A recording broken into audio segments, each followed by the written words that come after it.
right, and welcome back to HeroesHype Amateur Series week number 87. I am Bahamut, one of the casters this evening. With me, as he was at the start, is GL Phoenix. How you doing? I'm doing very well, thanks, Bahamut. It's been an interesting day already, and I'm very much looking forward to seeing how we go through the next games. I'm really, really excited, but we kind of touched on this a little bit. So while we're setting up lobby and everything, let's at least kind of like talk about, we'll at least touch on some of the HGC teams. Do you have any preferences for at least, NA? If we're talking about NA, it's hard to look past the Tempo and Gale Force lineups with Glaron going over to Tempo and also Michael Udall coming back for Gale Force. It's hard. It's really hard to look past those two. It's going to be very interesting because you say that because like I liked Roll20 because it was just, it was that underdog team. So it's always fun to root for that underdog team. And then so, to see them go so far, it was phenomenal because, I'll always root for NA. And then, like I've got a favorite in each region. I mean, and I think honestly, everyone does. You kind of root for whatever your favorite in each region is as they, basically progress through a lot of these events. But I really actually have to agree with that Tempo Storm. I'm really looking forward to their lineup for this season. Like I saw that, like I saw the super secretive, maybe like these guys might be going to Tempo. I'm like, that'd be insane. And well, really solid. Now on the side of EU, just really quickly, any sort of big things that you're kind of excited for? Well, there's actually quite a bit that really much intrigues me because as an Australian, I'm very happy to see two Australians playing over there now. Arcana going onto Team Expert and Robodoba onto Diamond Skin. Those are top blokes who have made it over there and really happy to see how they go. But also you really have to look at the Fnatic and Dignitas lineups. They've had a few swaps here and there. We currently see them play over in the Gold Club World Championship to some mixed results. So I think it's still a little bit too early to have too much of an opinion on where they're going to be once we get into the next season. But there's quite a lot up in the air when we're looking at the EU teams. That's true. I mean, I scroll through this and like, I've liked certain teams just throughout, like I've just rooted for them because it's like, I've always rooted for these guys. But like now that these teams have really, really just like swapped around a lot, like I'm looking around and like, honestly, like, as you kind of mentioned, like Diamond Skin, like I'm really excited for that team. Like it looks so promising. Yeah, it's got a lot of good names on it. Just not only mentioning Robodoba, who has essentially dominated the Australian scene for the past 2 years. So he is a rock who you can very much build a team around, and those players on the rest of the lineup, Darkmog, Nande, Wolfjo, and Rosmeg, who I'm not too familiar with, but the other few very strong players, and I'll be very intrigued to see how they go. So it looks like we also already have our bans. We actually just to inform the crowd here, we are going into a matchup. We're going to stay with Oh My Science, and we are going to be having Oh My Science versus those guys. That's the team. Just to be clear, it's those guys. And so they Oh My Science went ahead and banned out Warhead. Those guys banned Curse, and Oh My Science is going to be picking Infernal Shrines here. Nice, very good stable map. We've seen a few of the more neutral maps. We just had Dragon Shrine. Now we're on to Infernal. This is exactly have a very good gauge of where a lot of these teams are at, not just in playstyle but also in drafting, and we get a good idea of where everyone's thought processes are when it comes to it. And the other thing that too, just to kind of piggyback off of what you had said earlier tonight, like pretty much at the start when we had talked about map picks in a best of one series like this exactly, it's these are kind of safe maps where you can draft a lot of different things, and you can honestly draft some things that might just catch your enemy off guard. Just I've seen this crazy Medivh ETC compositions with a Chromie, and they get a huge leyline seal into a mosh pit, and then you have Chromie just dumping sand on you the entire time. So it's and I watched it, like even when I was casting it, I was like, what? I did not even expect this. Like it was a really, really powerful, very powerful draft. So yeah, looks like we're just gonna Absolutely, there's quite a lot Go of ahead. different combinations that you can throw together, and very intrigued to see how these teams end up approaching it. And we've seen Karazim in both of the matches we've had today. Wondering whether or not he's going to continue to show up, and whether or not we will continue having the double support show up that we have been over the course of the day, because that's been one of the big question marks coming into today, is that, hey, we're on the new patch. All these supports got hit with a nerf bat.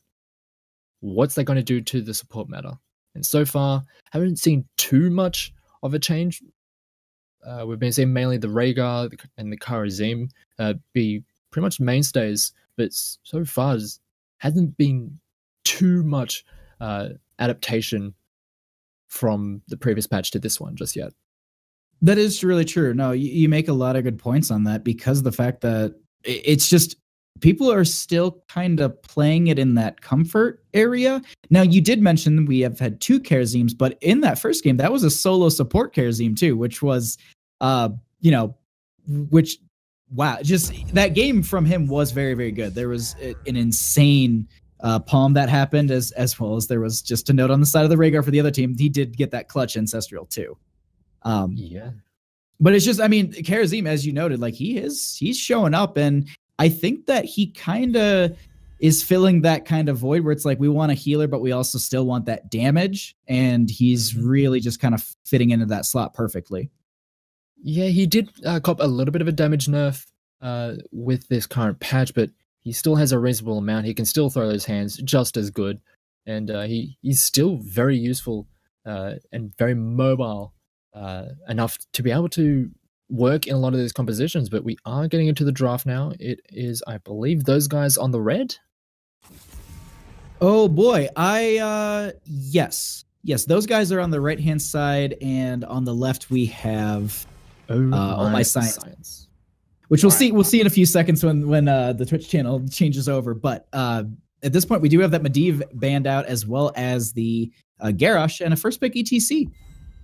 Yeah, we've been seeing it all day. ETC having a very high priority, still very strong, and he has his own inbuilt healing with the prog rock, which didn't actually get touched at all. So that is something to also take into account when we're looking at the support meta, is that other ways to give sustainability and durability to your allies. That's one thing that we see with the Medivh banned away, who can be very strong in that regard. And the ETC also can do that quite well as well with that prog rock.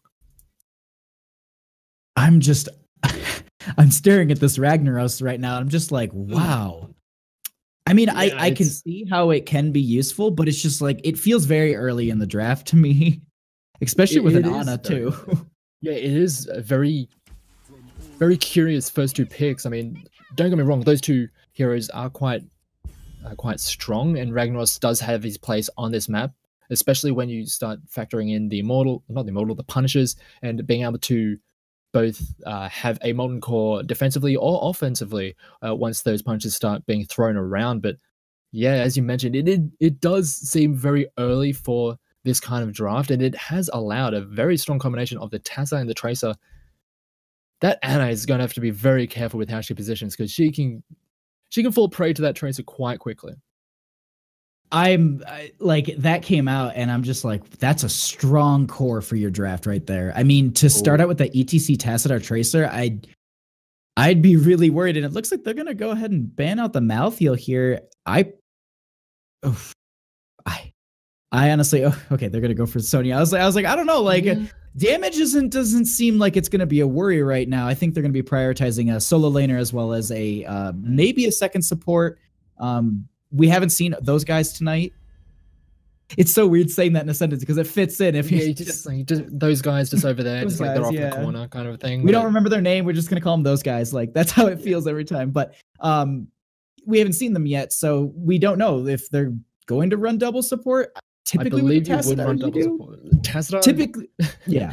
No matter what your outlook on the changes are, Tassadar still is not a very good solo support. So I do believe we will be seeing another one. We could even see the Rhaegar, the Karazims that have been thrown around a decent amount today, or pretty much any of the other supports. I personally for those guys, actually really either team, because I don't think they're going to solo with that Ana. I really think Stukov would be a priority here. Mostly because there are a lot of those pinch points with the entrance exit. He can get that lurking arm vision in the bushes, which can help you kind of prepare to, get into one of these shrines, as well as just the overall, if someone is retreating, you throw that in front of them, they're retreating through your silence, and then maybe you get some sort of power slide through, knockback. There's a lot of setup with him. Mostly, I honestly think those guys would benefit the most, but we're coming off of this ban phase, and it's going to be Oh My Science picking up these next two heroes. Yeah, and as you mentioned, that Stukov could be a very strong pick, especially when you look at things like Tassadar and Tracer, where if they're not able to use their abilities, they are pretty much sitting ducks. They can get blown up very quickly if they don't have their blink charges, they don't have their rewind, or even the dimensional shift on the Tassadar. If they don't have those abilities at their perusal, they can go down very quickly, so that Stukov could very well punish those kinds of heroes, and it would work very well with what they currently have. We'll have to wait and see if they want to shore up some of their other areas first and maybe leave a potential second support for the last pick, or whether or not they want to pick it up now and leave a more open pick for that last one. Oh, they're going to flex on a tank. Yeah, they're going to go for that Uther and the Valor. So they have a lot of protection for that Valor. They have a lot of protection for their damage line, really. And as you mentioned, they are going to be flexing, being much more flexible with their tank line. And just looking at what's available, I mean, a lot of the high priority ones, the ETC, the Garrosh was banned away, Diablo taken off the board. There's still, say, the Murden.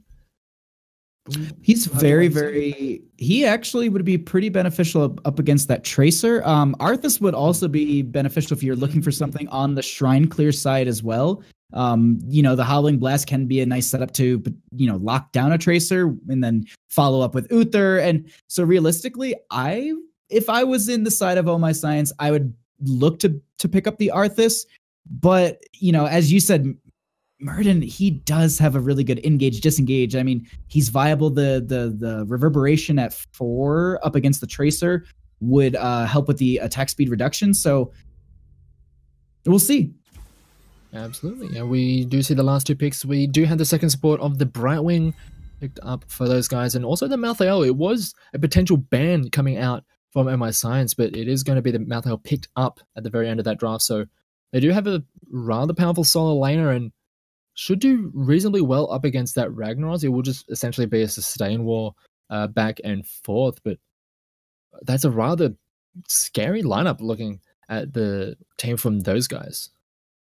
No, the draft from those guys, I agree, it is terrifying, because in any situation you could potentially just get dove upon. I mean, Malthael from the shadows can come get you. Brightwing can just phase shift in.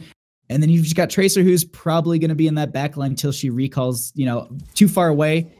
Oh, that's what I didn't really think about. But yeah, it does make sense a lot in these lineups. I mean, having that little bit of extra spell damage or spell armor is going to be useful in reducing some of that damage from the Tracer's Pulse Bomb. But apart from that, not going to have a lot of fun dealing with a lot of those Tracer auto attacks, but we'll have a lot of crowd control to try and dissuade some of the engage coming out of those guys. But we have the double support yet again on both sides, and pretty decent lineups that we'll just have to wait and see how they play once we get into the game, though. That is actually really, really true. As you said, these lineups, they're terrifying in themselves, and what it really comes down to is the actual, how they're played. And I really like when I see Tracer Tassadar, I get nervous, because that is, it's an old tried and true combo. And if you have someone who's strong on it, and I believe Treebeard is quite strong on the Tracer, this is gonna be a nice battle we have here between Oh My Science and those guys. Yeah, the good old Resident Sleeper combo of the Taz Tracer. Everyone's favorite, I say, in the most sarcastic manner possible. And it's going to be it's going to be a bit of a challenge for Oh My Science to be able to deal with that. Exactly. All right. So going into this matchup, on the left-hand side, we are going to have Oh My Science with Battery on that Uther. Hacho will be on the Anubrak. Dark Chimera will be on that Ana. We have the Troy will be on Vala, and Siru will be on that Ragnaros. And on the red side, we have, those guys over there. We have Treebeard on Tracer, Average Joe on Malthael, Blue Demon on Brightwing, Nintori on Tassada, and Satat on the ETC. It looks like they're actually going to 5-man rotate into this top lane, but we actually do have the 4-man up here. So this is going to be Ragnaros isn't bottom. He's not showing it. They're actually starting to burn this down, but I don't think they expected the team to be up here as well. Dark Chimera taking quite a bit of damage. Polymorph does go out, taking quite a bit, and I think that's going to be the first kill of the game going over to those guys. Yeah, those guys coming with a very, pretty much reading the play coming out from Oh My Science. Very much expecting the very heavy push on the top side and just being there to meet them, and that Ana just... It didn't seem like she was too far forward, but just being the Ana just on her own, she doesn't have many ways of getting out of some of those sticky situations, and she goes down pretty quickly, regardless of what is around her. So a nice little pick up there early on for those guys, and we'll have to see if they're going to be able to transition this to anything more, because have very strong push coming from the 3-man on the top side from Oh My Science. That is going to be... I peeked over at Twitch chat, and J-How's just dropping knowledge on us. Anubrak, the Malthael, web rep onto him. Just J-How just showing up really quick and just telling us what's what. But no, thank you for actually dropping that, because that actually is a really, really good point to note, is that the Anubrak web rep does completely shut down that Malthael Tormented Soul. So that isn't something we mentioned in draft, and thank you for mentioning in Twitch chat. But at this point, the laning matchups are pretty much just going to be... I was just about to say they're just going to be looking to get 4s before this Mortal starts, but we do have that starting up in the next 10 seconds here. Yeah, it is going to be on the bottom side, and it is going to allow those guys to actually get the first, the better positioning on the point, as they do manage to lock down Satat, not Satat, Soryu gets locked down, he eats a pulse bomb, and that is going to be a nice kill at the very start of this Shrine phase for those guys, and they're going to be able to pick up a lot of it, and it is just going to be Oh My Science just picking up, or trying to just go to these lanes and try and pick up some experience to try and catch up, because they're half a level behind right now. Ooh, actually power slide onto Battery here, just kind of zoning away at this point, making sure that these members really can't get into the shrine and pick up too much. They do have Ragnaros going up against that Brightwing in top lane, making sure that the experience is still flowing in for the team here. Nubrak will rotate into the mid there, also just kind of picking that up. Now we do have, at this point though, they're starting to evade a little bit here, and it looks like it will just be picked up though for those guys. Yeah, they were put too far behind early on that phase, and they just weren't really in a position to get anywhere in there. And with Satat on this ETC being that front man, just not allowing any kind of presence from Oh My Science to try and get in there, it is going to be an early punisher. It isn't going to be able to get too much, but I guess this is essentially as much as you can kind of expect out of those early punishers, is just try and take down some of those early towers, and then try and just move elsewhere and try and just get some of that extra experience around the map. As tempted engage, but he's just going to get caught out a bit. But a lot of the healing coming in still from from those guys, as Treebeard takes a lot of damage, is going to be forced away. So nice little push back from Oh My Science, and this is going to go back into that kind of the laning that we were seeing at the start of the match, but now it's just a little bit flipped on its head, as the Ragnaros is now on the top side with that Brightwing, as we do have the 3-man that we saw on the top side from Oh My Science, now on the bottom side, picking up these camp and trying to put a lot of pressure on this bottom side of the map. I really like that they're picking up that camp. That's going to be very, very good, because of the fact that the last Punisher was bottom. They can kind of make that assertion that it's, if we pressure this a little bit until the next Punisher starts up within, I think, the next 30 seconds or so, definitely, having that, it's just going to be a nuisance for the enemy team. Plus, later in the game, if they do go back into that bottom lane, there will be no gate for the Punisher to be baited over. So that's exactly why we actually see those guys pushing top so hard. They're going to try and take down that gate, because they're, it's 50-50 that it will be mid or top. There's like some weird percentage that I could actually repeat, but I personally have never seen it. So, you know, the hope is that it's top. They don't have the gate. They can really start to push onto that fort. Now, Treebeard actually coming down here. Going to be getting quite a bit of damage on the Dark Chimera. That Sleeping Dart, though, shutting it down. Will get that heal from the Uther Power Slide in, though, from the ETC. There will get the kill onto the Brightwing. Dark Chimera will be the next one. Treebeard is getting a little bit low, getting hit from that minion, from that camp, and the stun gets the ETC. And so at this point, that is going to be a 2-for-1 trade in favor of Oh My Science. And this is the best time because the Shrine just popped. Yeah, really nice turnaround there. It looked like it was just going to be all terrible for the side of Oh My Science, the Ana getting caught out, but they were able to turn it around, picking up the 2 kills. And as you mentioned, it's going to be very good to let them get the first shot on this Shrine, but in trying to chase away that Malthael, they had given up a little bit of time and a little bit of an extra opportunity for those guys to try and come back in, but they should be able to get a decent amount before there's any kind of retaliation. I like the idea that they were going for, you know, let's stagger a death. Let's make it harder for them to get into us. But initially, right away, Tracer diving in there, taking quite a bit of damage, actually. Trying to deal a little bit. Malthael just poking as well. It's just, at this point, it's just poke war. We do actually have the phase shift in on Treebeard, but there is the stun for the basically the disengage. There will be the ETC sliding in. Battery will go in with his team. Seer going to go in as well. The Nubrak will get that dive onto the Malthael, backing off right away, but they will go ahead and pick up their first Punisher on the side of Oh My Science. Yeah, it was a very nice back and forth, and it was very intelligently played by Oh My Science, realizing that they didn't need to go for those all-out fights. They were so far ahead in the on the Shrine phase that they didn't need to try and find it. They just needed to get a few more of those Guardians that they can get this Punisher, and we're seeing a decent amount of damage done by them as nice Sleeping Dart just completely snuffed out any opportunity for that ETC to start power sliding in, because he really wanted to make the most of that level 10 spike and start getting everyone to dance, but just had none of it. No, they didn't want to party with the cow. But at this point, we do actually have one of the camps being picked up in the mid. Actually, it looks like it will be picked up for both teams. Brightwing will actually siege top there. Actually, stun will go out from a Nubrak. They kind of just get that scouted out. There will be the battle of supports in top lane. Blue Demon versus Battery will get chased away. Actually, we'll just phase shift in with his team, just saying, you know what, I'm done with this.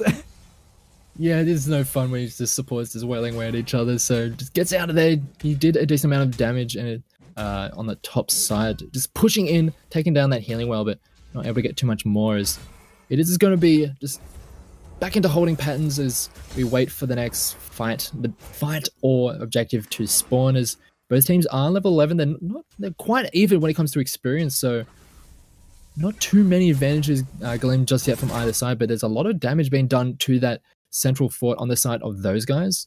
So that's a potential XP boost for Oh My Science should they be close to one of those breakpoints. Exactly. I mean, if they can get a kill, they can knock down mid easily. That's going to be a huge, you know, benefit and experience for them, as well as bottom. I mean, if they actually take a fight down here and they potentially get a pick, actually it might be the reverse though. Battery taking quite a bit of damage. He will get the pulse bomb. Will be falling first, and the team is just now showing up. They just lost their Uther, but the mosh pit connects onto one of the members. Sleep Dart goes out. They get the power slide through, knocking a few members away. We do have Average Joe coming out with the Tormented Souls. The hammer will not connect from Ragnaros. He will be the next one to fall. And that is going to be a 2-for-0 trade in favor of those guys. And this is perfect for them because now they can just rotate top, take a Shrine, and realistically get a lot of value from that. Yeah, and they can also deal with that camp at the same time. So it's a pretty advantageous spawn positioning of that Shrine for those guys. And just going back to that fight, it was a great invade. And it feels as though the response from Oh My Science was a little bit scattered. They just weren't really all there, and some heroics were used and they kind of whiffed, and in the end it just ended up costing 2 of their lives. They're trying to get advantages elsewhere on the map. As you mentioned earlier, that bottom fort was reasonably low. It was down to about half, and they are going to be able to pick that up and keep them just in this experience game. And it looks like they're trying to at least keep this push going down on the bottom side. Blue Demon getting locked down. He's going to have no chance of getting out of there. Uses the Emerald Wind, doesn't do enough, and that's going to be a nice kill. And they're just going to keep on applying the pressure on this bottom side while those guys are going to be putting so much on the top side. His Treebeard is actually extremely low as Battery's looking for him. Yeah, Tracer in the top lane there for. I think you were talking about the Brightwing death there. I was watching the Tracer chase down Ragnaros and get him down to like 50 health with a pulse bomb, like running down the lane chasing, and just doesn't get it. And Uther is actually trying to maybe get the scout on when she was hearthing there. But it looks like, I mean, that was really smart of Oh My Science. They said, you know what, we're not in position for this. We can't contest this. So let's go ahead, take 2 forts, get experience, keep actually the experience gain on our side. And if they want the Punisher, yeah, they can get it. They'll maybe get a fort. But at least, you know, we're going to still stay experience-wise, you know, up against them. But at this point, potentially they could, you know, steal it away. It is potential. I mean, there's still 7 more skeletal defenders needed by those guys, and it's not the easiest amount to get just from passively poking in here and there, especially when you have something like a Trace that needs to be just hitting things constantly. It looks like we're trying to, the members of Oh My Science are trying to just essentially put up a wall to allow this Ragnaros to just clear it up, as the nice pulse bomb goes down onto the Valor, but does manage to get out of there. The damage is going through, but the healing is there as well. As the nice Cocoon goes down onto the Malthael, doesn't manage to get much out of that fight, as it's just going very much in favor of Oh My Science. They pick up 3 members as the Brightwing is trying to get out of there. Does use the Ice Block, but it's not going to be enough, but that's going to be another kill, and all that's left is Treebeard on the Tracer, and she can't do anything at all. A massive fight going for Oh My Science. They are going to pick up the fight. They're going to pick up so much power and so much momentum, picking up that Punisher when it was looking so much like it was going to go over to those guys early on. That was the turnaround, like, because you said it perfectly, is their poke, they don't have anything to poke in for those 7, and Oh My Science, they zoned and they just let, you know, their members that did have the splash like Ragnaros and Vala kind of poke in there and just slowly pick this up, and then they got that huge fight, and with that it pushes them so far ahead. They're at 16 to 14 talent tier advantage, and this is a huge push. I mean, they're gonna bait this Punisher over actually towards their well side, but I think they're going to try and pull it to the mid lane keep as well. But the rest of Oh My Science is currently coming in and saying, you know what, we're going to at least siege with this guy. Brightwing getting that phase shift in just to get the vision, but it looks like they're going to save the keep. Yeah, they are a little bit fortunate that the minions were not in a position to tank up a lot of the aggro from that keep, so that front line was copying hits and not having too much of an enjoyable time, and they have to be very careful pushing in, because if they overextend, even though they do have the experience and talent advantage, Oh My Science, they could very well get punished for staying a little bit longer than they probably should have, especially with things like a Tracer being able to dive in and just eliminate a member really quickly. It's insane, like the level of pressure that Oh My Science has put onto this map right now, and especially with the. It's wonderful to see them that they're playing this really smart game where they're just saying, okay, well, we have this advantage, let's just keep the advantage. They're not taking any sort of insanely, you know, they're not going too far on lanes. They're not stealing away crazy camps. I might be lying here because it looks like they're really postured up for a fight. But at this point, I mean, they were playing a game that was just very, you know, slow, and it was at their own pace. And I think now that they have the advantage, they've basically taken the game and saying, you're playing at our pace now. We're just going to change it, because you see them, they're rotating around the map, picking up camps, forcing this. They're posturing for these bush ganks, which is just absolutely insane. And I think it's honestly throwing those guys off because they really can't see them anywhere on the map. Yeah, those guys have to be very careful. They need to try and safely get to level 16. They can't fight right now with that talent disadvantage, and Oh My Science are just making the most of it, just painting the map blue and trying to expand on this advantage that they already have, and they are going to be picking up quite a few of the towers around these keeps. As we're just seeing those guys just trying to valiantly defend from afar and not get caught out, as Treebeard he does just take a lot of incidental damage, especially when we see the Holy Shock taken by that Uther is doing a decent amount, as a multi-core is actually going to get popped, and they're going to keep this siege going down on this middle keepers. Not sure how much more they're going to be able to get out of this with a lot of the shielding and the damage, a lot of the repelling coming out from those guys.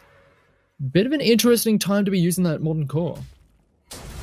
I honestly was thinking, like, I was like, oh, well, maybe they're just delaying so that way they can back off and, start to work on this. But they didn't back off. Like, it was really weird to me. Like, I was just a little bit, maybe they were trying to time, who knows? But either way, we have a little bit of an engage onto this shrine. The majority of the members of Oh My Science are really starting to collect a few of the skeletal defenders.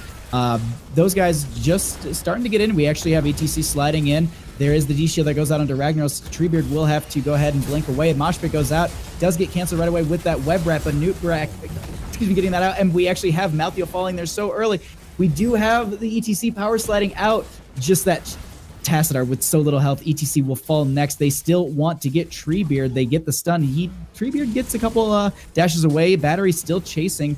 Looks like Tassadar will be falling to the holy shock. It was the holy shock coming out of the Uther. Just he feigned toward the Tracer, looking like he was gonna go after the Tracer, but then all of a sudden, boop, just gonna bop down that Tassadar, and that is gonna be the keep going down. And looking at these death timers, it looks like Oh My Science could potentially just go straight for the core. It's only the Tracer up right now, and she can't really do a hell of a lot. As we see, those holy shocks are actually doing a decent amount of damage to her, and only now starting to have members come in. Oh, they both get slammed down by that Punisher. The Brightwing comes in and it goes out just as quickly as the Tracer gets taken down by a Troy on that Valor, and that should do it right here. Battery may go down. He does have his own healing, but the damage has been done. The core is down, and Oh My Science pick up yet another win in quite overwhelming fashion once the ball started to get rolling. That last push from them was I absolutely love. Like, there was such a good fight that they managed to get off of that. I mean, there was a huge slide in, that power slide in from the ETC for that mosh pit. And I like the snap decision from the Newbrak to web wrap him rather than the Maltheo, who did also pop Tormented Souls. But then they literally just said, okay, ETC, no longer have to deal with him. Maltheo, basically, yeah, we'll group around him, but I don't think that he's getting the healing or nano boosting, because I honestly didn't, excuse me, wrong team. I swapped it in my head. The other team got Ana first pick, actually. I'm thinking of a completely different game. Either way, but it was just one of those things that it's just crazy to see that they dove on him, in the coordination from Almost Science in that game in that last battle was wonderful. I had a blast watching that. Yeah, Almost Science, they realized that, as you mentioned, they had the damage and they had the ability to burst down that Maltheo. Because looking at the supports behind that Maltheo, you had the Browning and the Tassadar, not necessarily the highest burst healing. The shield can only do so much, and yeah, the Maltheo just dropped like a fly. And once that was down, they were able to turn onto the rest of the members. And by the end, it was just the Tracer just sitting there by herself. As we saw in quite a few of these fights, the Tracer was just the last one standing. And when you're just looking at 5 members as a Tracer, you're just like, well, what do I do? Exactly. You're just like, well, I'll go try and get Vala. And unfortunately, I have to say, like, the Brightwing that just got absolutely just jumped on at the last, it just that poor Brightwing, because like phase shifted into is like, I'm gonna come help my Tracer, and then the Immortal the Punisher just leaps right onto her, and then just like 2 fist punches, and then her, the little fairy dragon just kind of rolls across the ground. But looks like we are the other semi is just loading in, so we're gonna